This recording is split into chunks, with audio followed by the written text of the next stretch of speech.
যদি কেউ আপনাকে ছেড়ে চলে যায়, এটা মাথায় রাখবেন যে আল্লাহ আপনাকে এর চাইতে 1000 গুণ বেশি উত্তম কিছু দিবেন ইনশাআল্লাহ।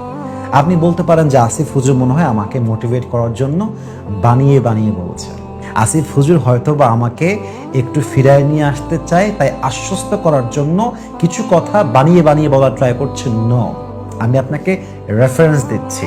30 পারা সূরা দোহার ভেতরে আল্লাহ তাআলা বলছেন 5 নম্বর আয়াত, ওয়ালা সাউফা ইউতিকা রাব্বুকা ফাতারদা।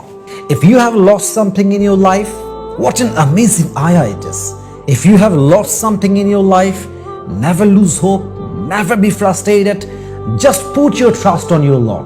কিছু হারিয়ে গেছে, হতাশ হও না, আল্লাহর উপরে জাস্ট ভরসা রাখো। আল্লাহ বলছে, in future I will give you something better than that. I will give you something that will definitely make yourself happy. আমি আল্লাহ তোরে এমন কিছু দিব যা তোর অতীতের চাইতে 1000 গুণ বেশি উত্তম হবে। সুবহানাল্লাহ।